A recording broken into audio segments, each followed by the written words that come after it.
好同志们，我们都在轰轰烈烈的站起来，站起来。Welcome to the 264th edition of the China Now with your gang of two. Nansu, who is a senior investigative reporter for the Epoch Times, which is one fine newspaper. I love it and enjoy getting it every week and following along because it does present a lot of interesting information, some of which Nansu digs up himself. And also with you today, Michael Olson, who was personally dissuaded from being a China hand by the great helmsman himself, Mao Zedong. Each week, Nansu and I look across the broad expanse of the Pacific Ocean from our home port here at SantaCruzVoice.com, and we ask, China now, friend or foe, war or peace? Ni hao, Nansu. Hi, good afternoon, Michael. It is a beautiful afternoon. I understand you're up in Grass Valley giving a presentation. Did you get wet? A lot of rain going through. Oh, that was yesterday. That was yesterday. Yes. Okay. Well, was the grass green in Grass Valley? Yes, of course. It's a pleasant drive up there, close to the border between California and Nevada. Yep.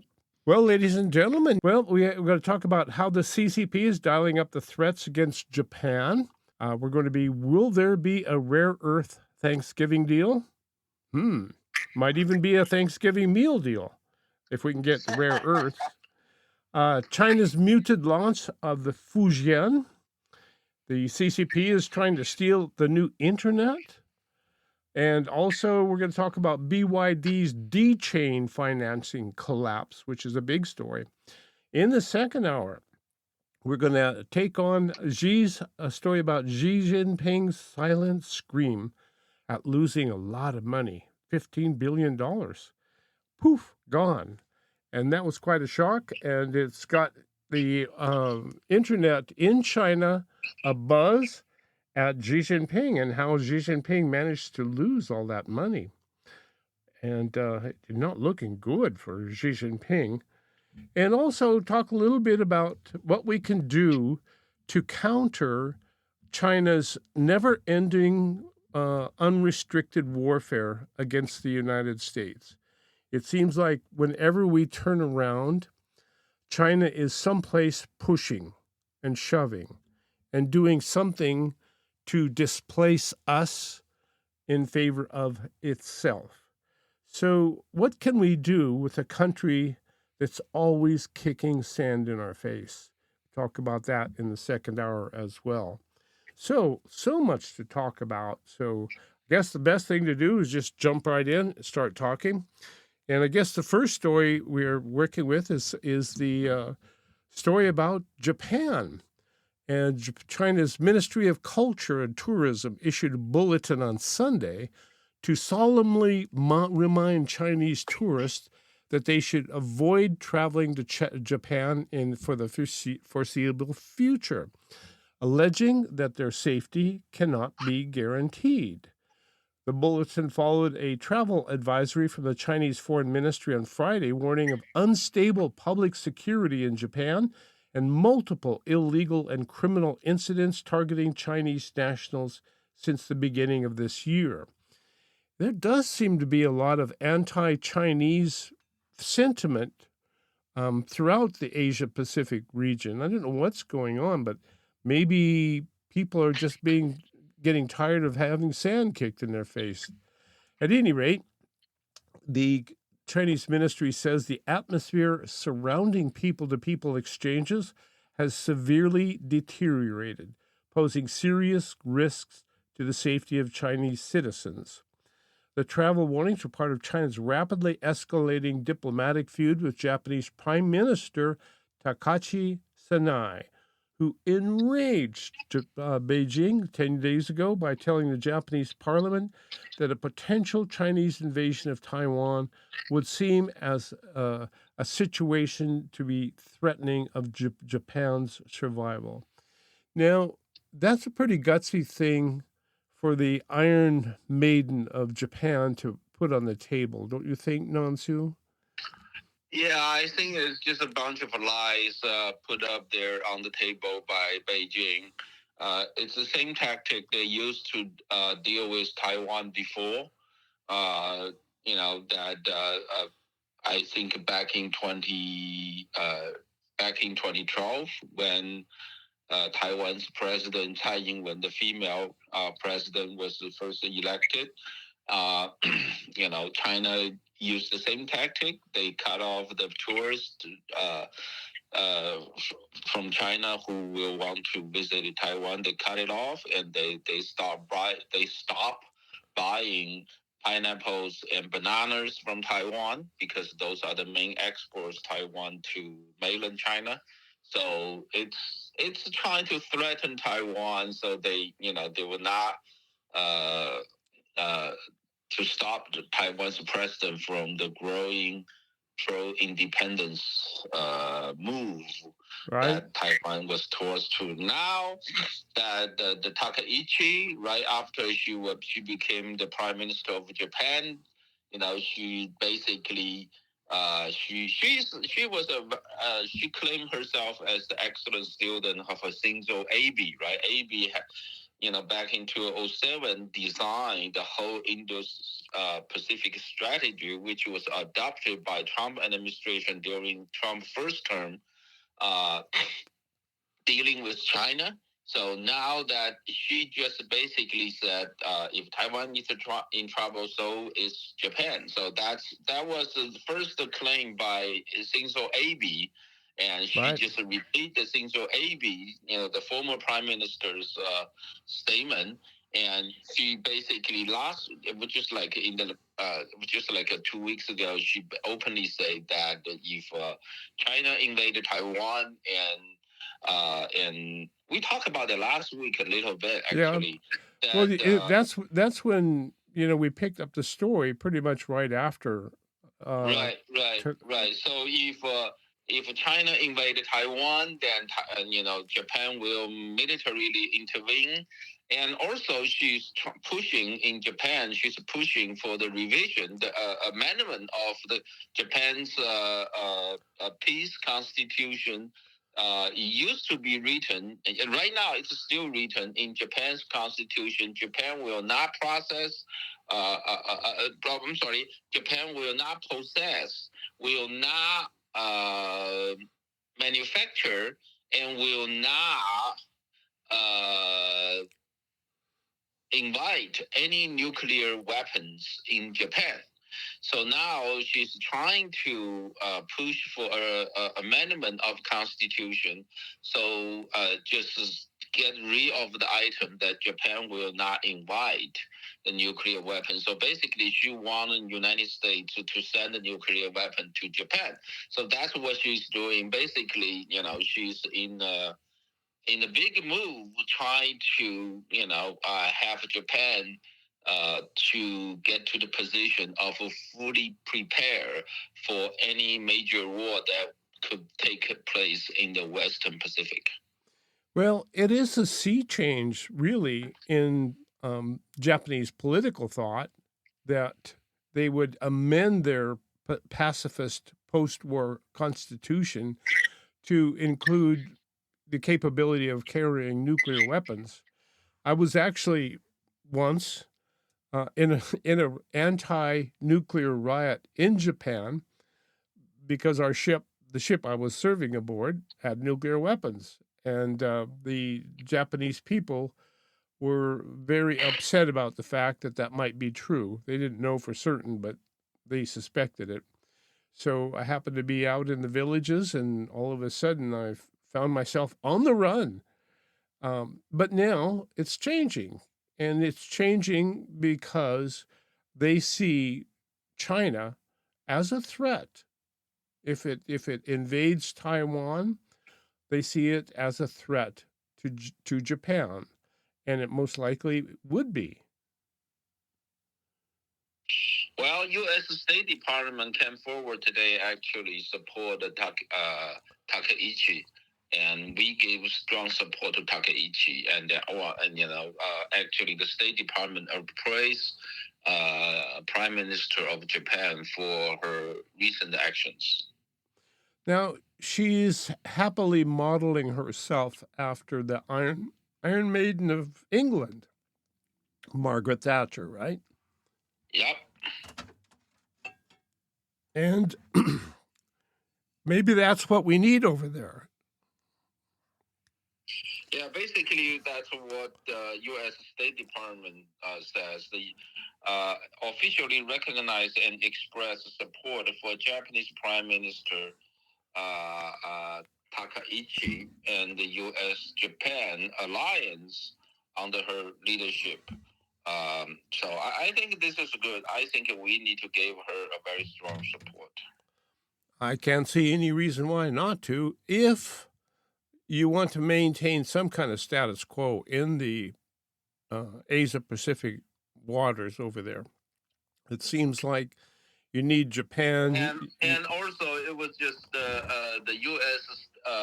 Ambassador to Japan actually said, remember there's a Chinese consul general in Japan who sent out last week. We talked about he sent out a tweet said he want to chop off the head of Japanese Prime Minister Takaichi. Right. And then the U.S. Ambassador in Japan say, he was joking. He sent a tweet. He said, happy early Thanksgiving, and then he thanked China. Actually thanked China for making U.S. Japan alliance much stronger, and he joked about. Asaka's Chinese consul general, who want to chop off Japan's prime minister, and so U.S. ambassador joked that person, Beijing trying to train that person as a fighting wolf, but he didn't properly train him. So he actually became a dog or something. It was interesting, but there was a bunch of things going on around Japan because it's been going on for the whole couple weeks. I don't think they're going to be successful. I don't think the Beijing is going to be successful, taking consideration how the rapid change has been taking place in the Western world about how we actually look at the relation with Beijing and how we now really see Beijing, the entire CCP regime, as a threat, the biggest threat. I'm glad that we actually making that a huge change in the last few years, and then we are, I think the change is still taking place, and there will be more change to come, but we are moving in the right direction. Yes, I saw a very interesting presentation by Warren Buffett recently, who said in no uncertain terms, and in terms of dollars and cents, not in terms of politics or religion or anything, just in terms of dollars and cents. Ladies and gentlemen, the party's over. It is not going to come back for a long, long, long time. Oh, of course, we're literally, in the past quarter century, we literally de-industrialized the United States and industrialized the CCP regime, and we make China the country with the greatest manufacturing power in the world, and now China is coming back to haunt us. So we need to stop that. We need to bring all the manufacturers coming back to the United States, and we need to deal with the threat of the CCP regime.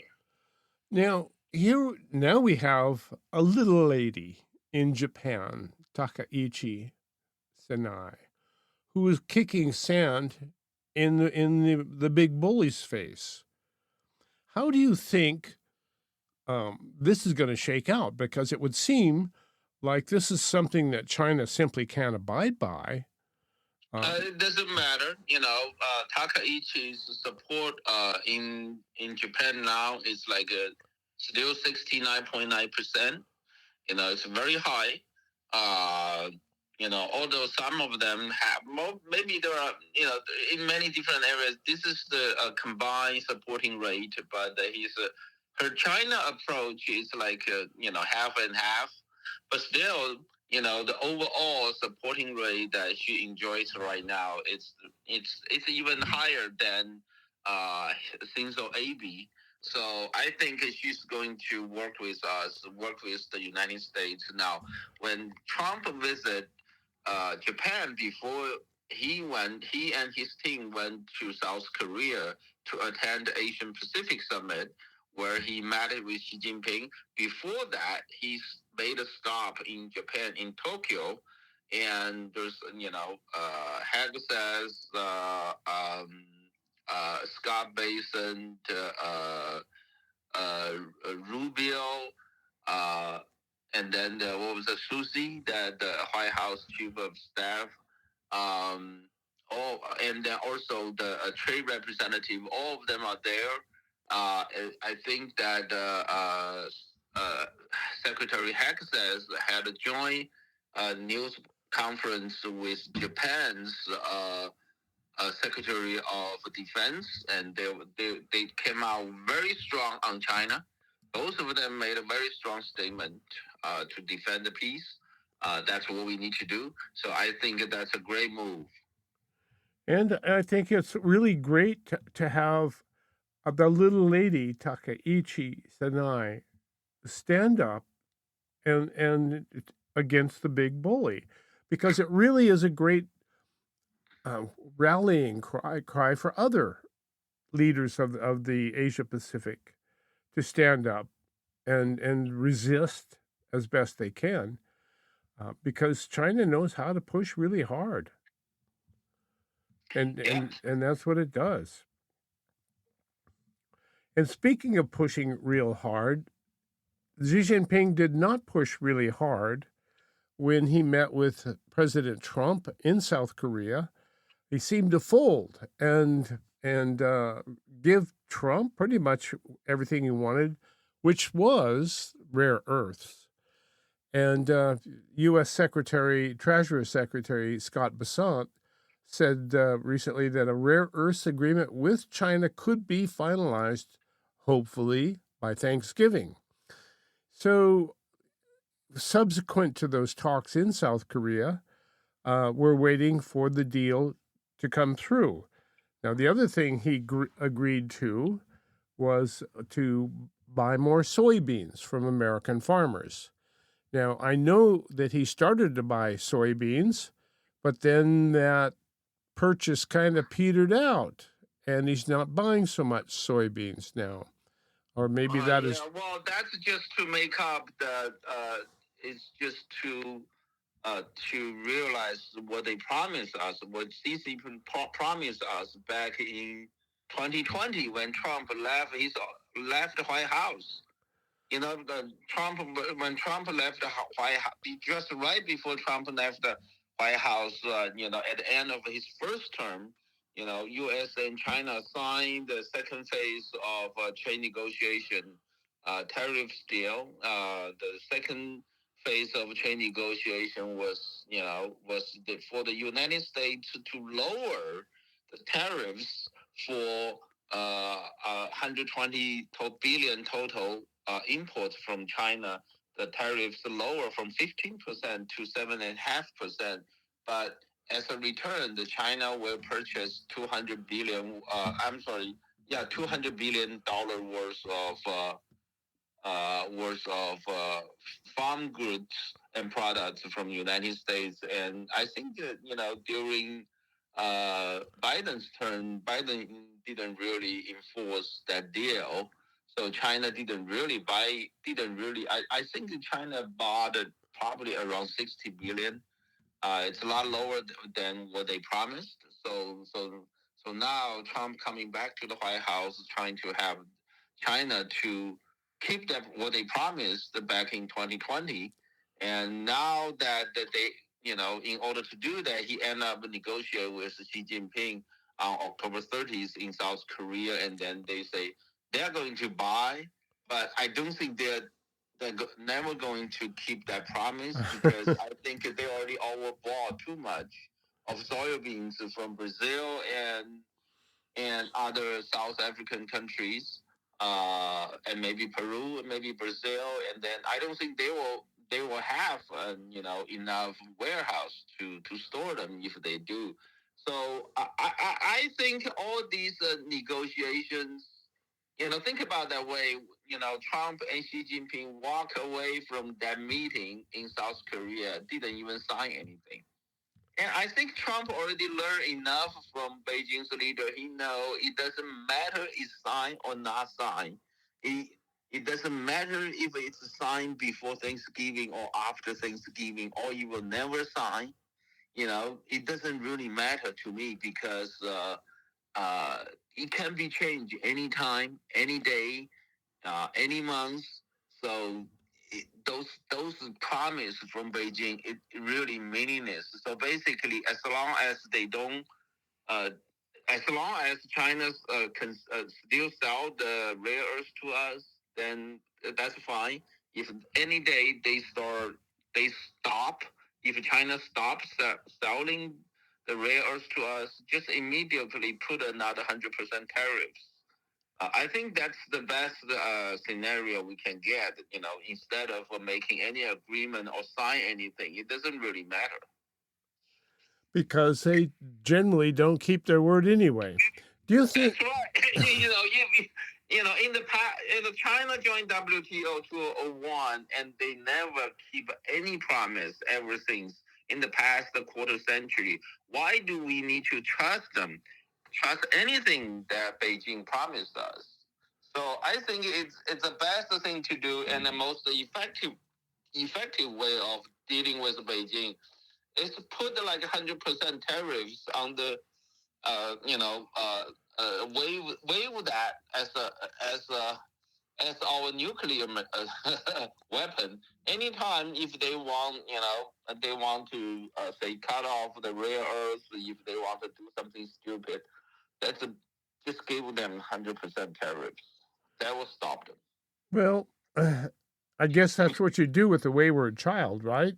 When he or she does something wrong, you scold them and inflict some discipline. But well, that's what Beijing is.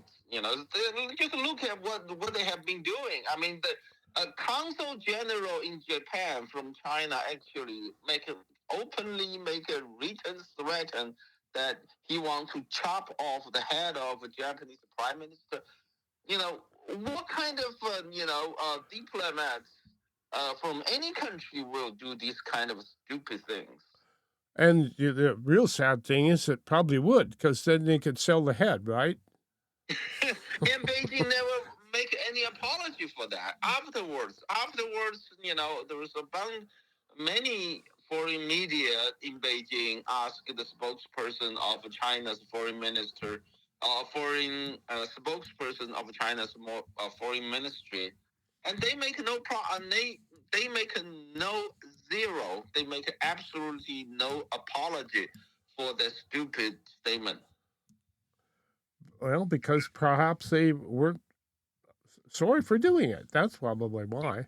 Well, ladies and gentlemen, say that they just every time when the foreign media asks the spokesperson of the Beijing's foreign ministry why the consul general from China in Osaka make that stupid and threatening statement, and the spokesperson of Chinese foreign ministry just criticize, keep criticizing Japanese Prime Minister Takaichi. They don't make it no apology. well, there you go. And it's probably something that's what I was wondering, because there's a certain amount of face being lost by China in having Takaichi, the little lady leader of Japan, kick sand in their face, telling them that you guys are a threat. And if you do this to Taiwan, we're going to stand up and fight. And by the way, the U.S. just make announcement yesterday that U.S. government is going to sell Taiwan $700 million worth of air defense missile system. Wow. So gunning up all across the Asia Pacific then. Yes, if we don't do that now, we'll be too late. So, we can't waste any minutes right now. That's the situation. We waste no time, to make preparation for military operation. That's what's supposed to happen, and I'm super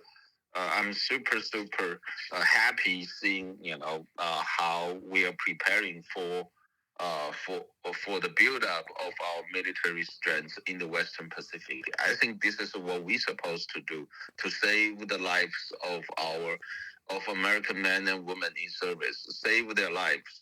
Amen. Be strong. Because Yes. predators hate strength and they love weakness. Well, That's right. And speaking of strength, we're going to talk about the Fujian carrier being put on the docks. It's ready to go now. So we're going to talk about how Xi Jinping went down to Hainan to launch the Fujian. And that's a real big story because it's a real big ship. So do stay tuned. We're going to be right back after this real short message. Bring happiness into your holiday with a fresh and fragrant Lions Club Christmas tree. When you light up the tree, your family's smile will last into January. Pick up your tree from the Lions Club lot at the Portuguese Hall near Costco. 2 to 7 weekdays, 10 to 7 weekends. While they last. Bring happiness into your holiday with a fresh and fragrant Lions Club Christmas tree. All proceeds go to helping those in need in Santa Cruz. Opens day after Thanksgiving. The wife says the boat's got to go, no problem. Stored at Anbar Self-Storage in U-Haul, easy off Highway 1 by the airport. 24-hour security for cars, boats, and RVs. Stored away at Anbar Self-Storage in U-Haul in Freedom. You made the products, now you have to deliver. Anbar Self-Storage and U-Haul has the moving vans, shipping boxes, and packing materials you need to deliver them. Easy off Highway 1 on Airport Boulevard by the airport. Anbar Self-Storage and U-Haul in Freedom. Get hooked up with affordable cannabis at your neighborhood Hook Outlet dispensary. We have locations in Santa Cruz, Capitola, and Watsonville. At each Hook Outlet, you will find unmatched low prices on the Hook's unparalleled selection of top-quality medical and recreational cannabis flower, vapes, drinks, gummies, and concentrates. The Hook Outlets are Santa Cruz County's best source for the finest cannabis at the lowest prices. See for yourself. Stop by any Hook Outlet and say hi. We'll see you there. HookOutlet.com. Attention content producers. You can have access to a complete digital media production facility at Satellite Co-working and Digital Media Studio on Soquel Avenue. Easily rent video and audio equipment, a studio with green screen, editing suite, and audio booth, all at can't say no rates. Schedule a tour to see for yourself at satellitecoworking.com. Mention Santa Cruz Voice for 20% off your first reservation.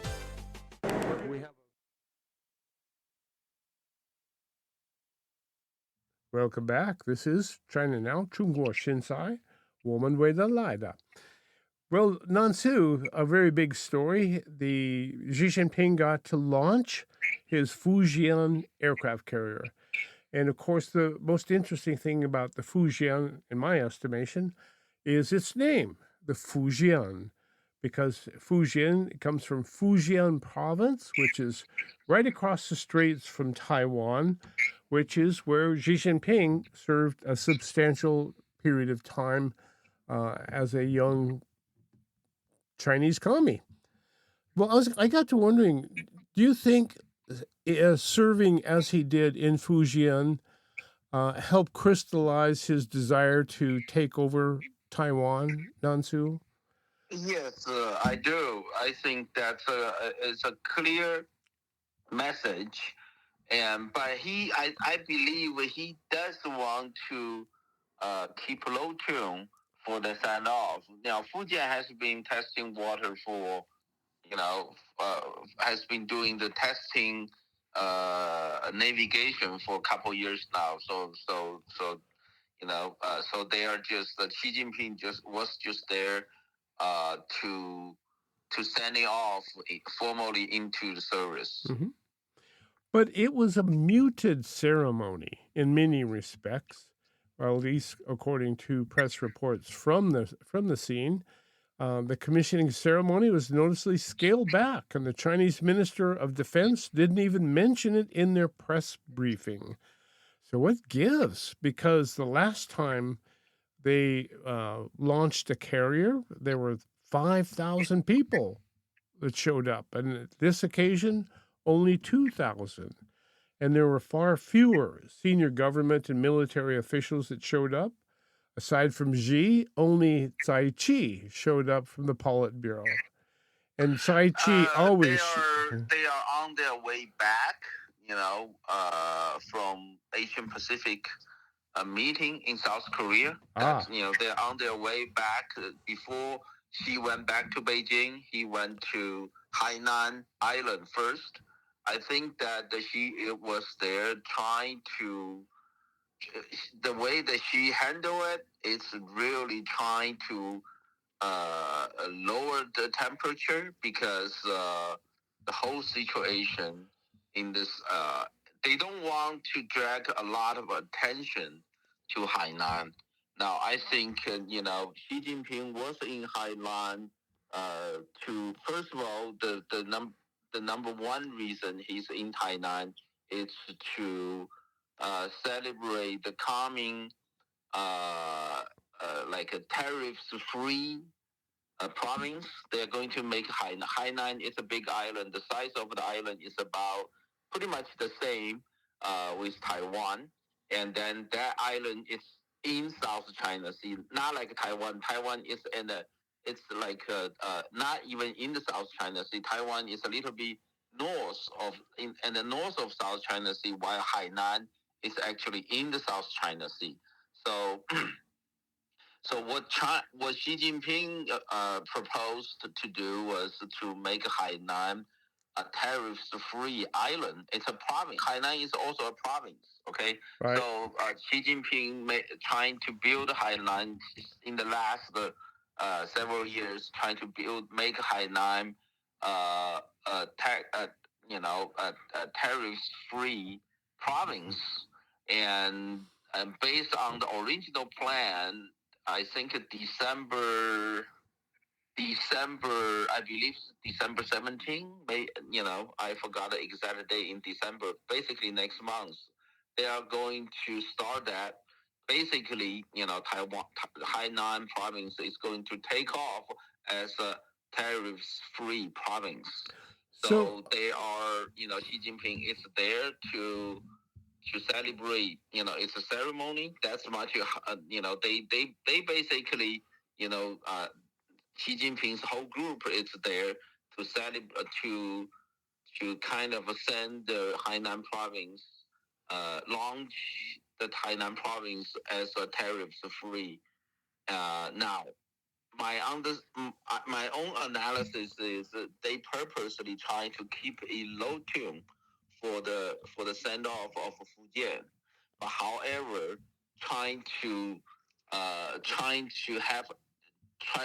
attract everybody's attention to Hainan province as a tariff-free island. Now, I think there is a reason for that. I think that we are going to see tremendous military build-out in Hainan province in the coming years, because China is going to use Hainan as its front line. The starting point of their offense to the South China Sea. But however, they don't want to drag too much attention to that island. So therefore, they're using the celebration of launching the Hainan province as a tariff-free province to cover the sending off of Fujian. You know why? Because it's really meaningless now for Xi Jinping's effort to build Hainan as a tariff-free, because Trump already have the tariffs in place, saying anybody, if you if China, if anything built made in China coming to the United States, that's tariffs.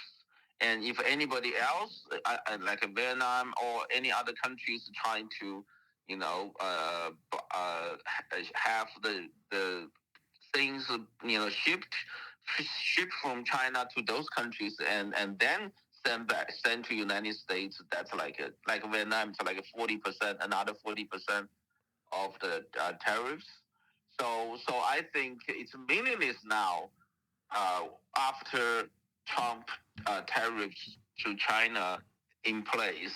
It's really meaningless for Xi Jinping to build Hainan as a tariff-free provinces. It's not much of a benefit for him to do that now, but he's still trying to celebrate the tariff-free zone. It's really try to cover the military buildup of Hainan. He doesn't want a lot of attention for that. Now Hainan, Hainan has the biggest port that supported two aircraft carrier, Fujian and Shandong, that two aircraft carrier. And also, Hainan has the biggest port to support the Chinese military submarine. They got like a lot, many submarines supported by Hainan. One of the biggest military ports there.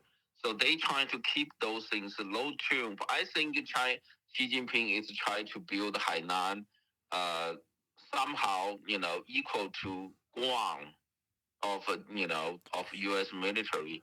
So, but they do want to keep it low tune because they don't want to raise the tension between CCP and the countries around South China Sea. Well, and most especially probably the Philippines and Vietnam.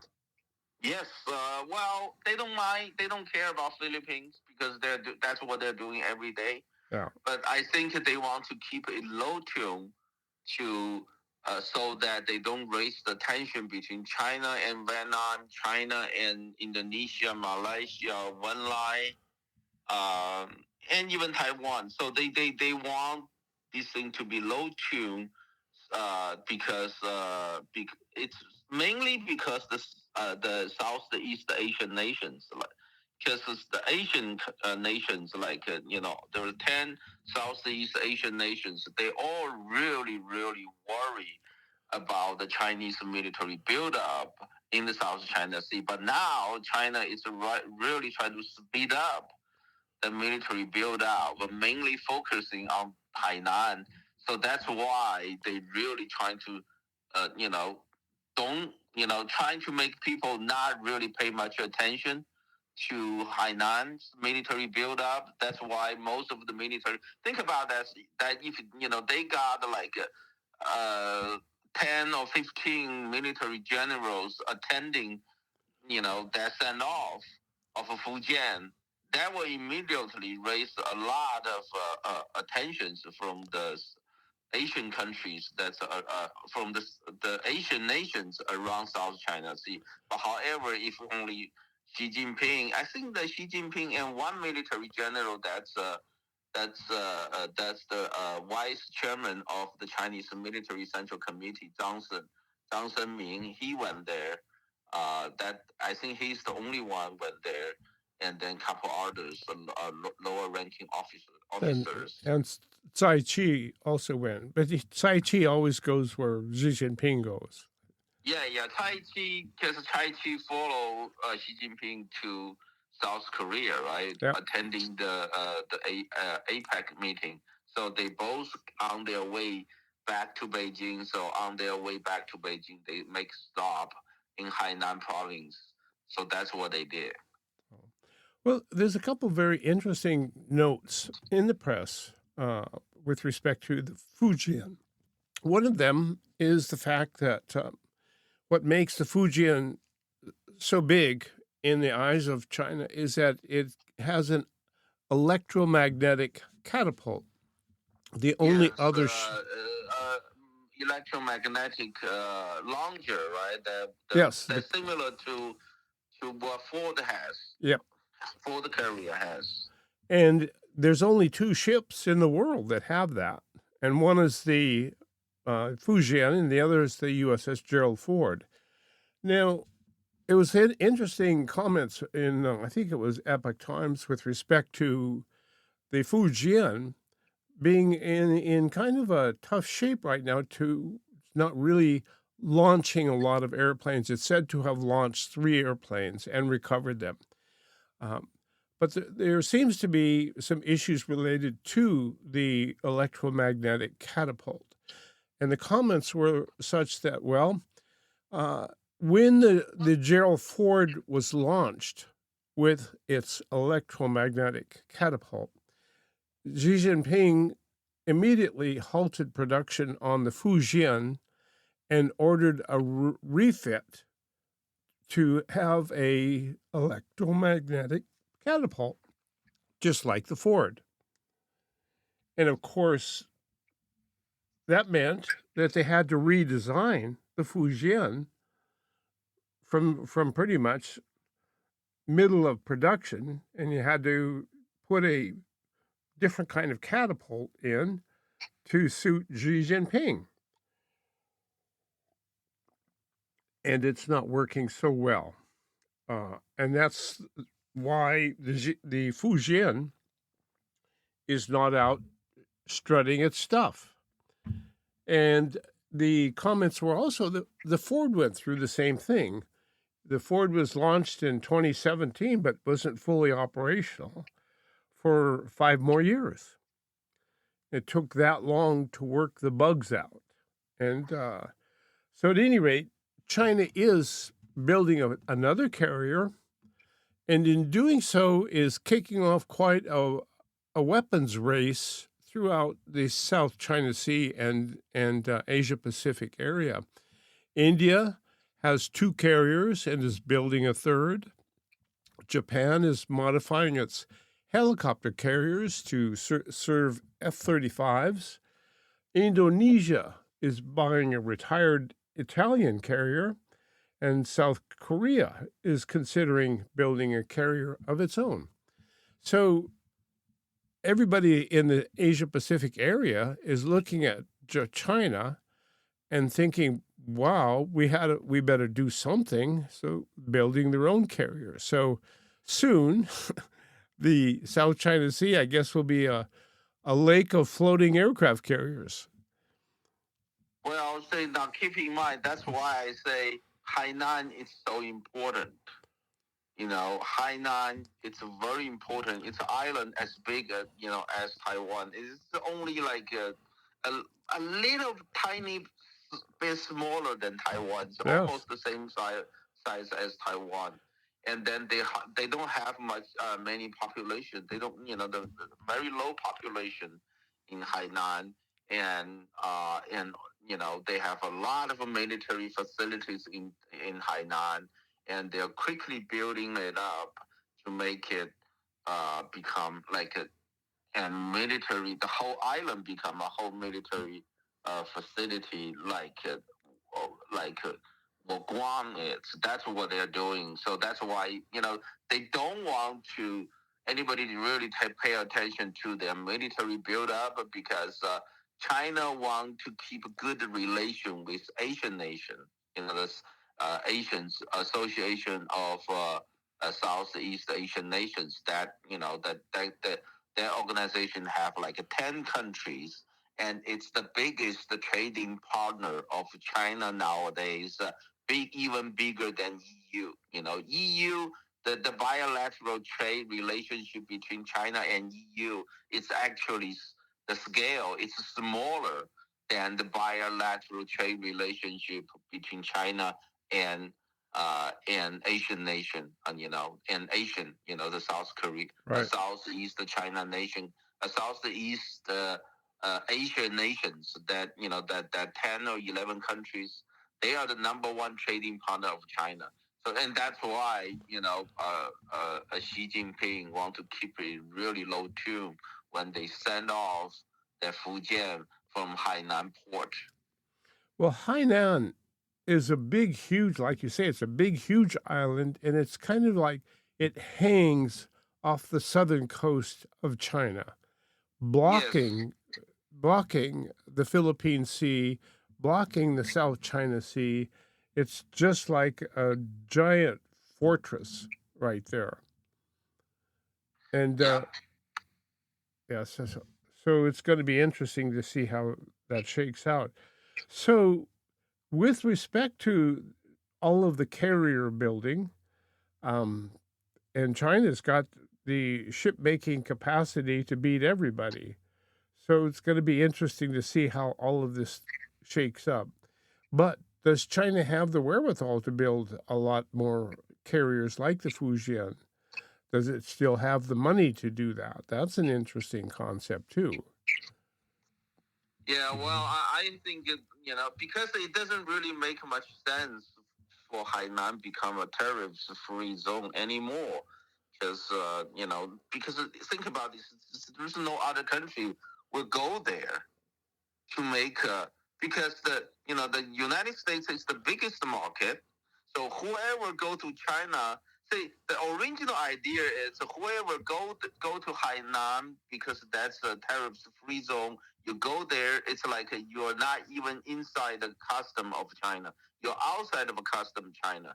So you're going to build your factory there, and then you start exporting from there so to anywhere around the world, to the United States, to the Europe, to wherever you want to export.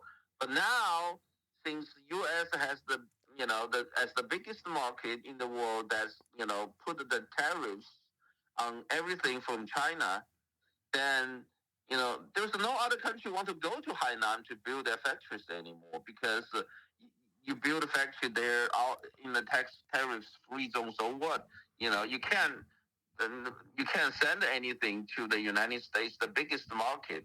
Why not choose someplace else? Any other countries in Southeast Asia, Malaysia, Indonesia, Thailand, Vietnam. You build your factory over there. You're going to export to the United States in a much lower tariffs. So that's why the ceremony about Hainan officially become the tariff-free province. It doesn't make any sense anymore. So they really use that celebration to cover that their military activity of sending off Fujian into military service. Don't look at what we're doing. Nothing happening here.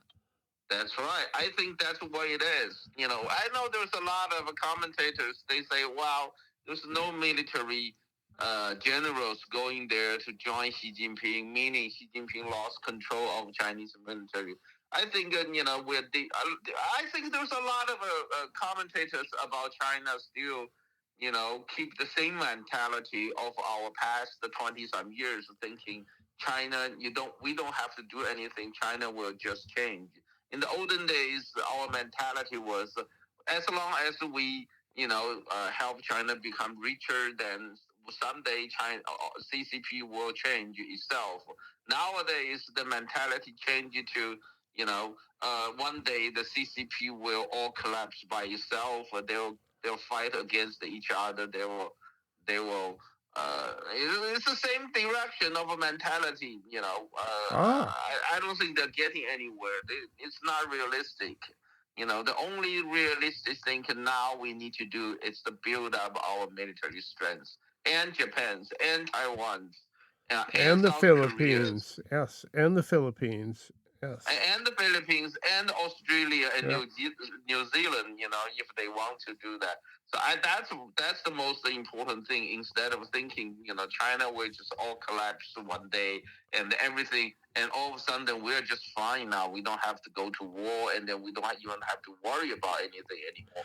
Those are just like a wishful thinking. You have sold me, Nansu, on the fact that it doesn't matter who the chairman is. It will always revert to being the same. It will always be us against them, simply because we're two different worlds. We're matter and antimatter, and matter and antimatter don't mix. And freedom and communism don't mix either.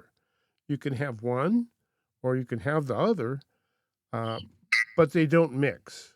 They just simply will never mix. So as long as China is a prison of the Chinese Communist Party, we will always have to arm ourselves and protect ourselves from it. There's simply Yeah, no that's it. choice. I think that's the biggest lesson we learned from the past 20 years. And we're, unfortunately, in our government, in the European country governments, many of them still have that kind of a wishful thinking. That's why we have all kind of rumors, theories around thinking, Beijing will just collapse, all of a sudden. And because those are kind of like the stories they want to listen Sure. and they want to believe. That's just as a part of continuation of their wishful thinking in the past quarter century.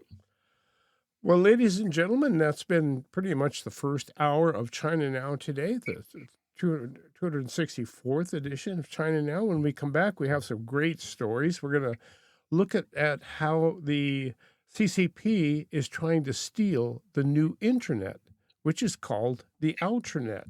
And we're going to talk about Xi Jinping's silent scream at losing $15 billion.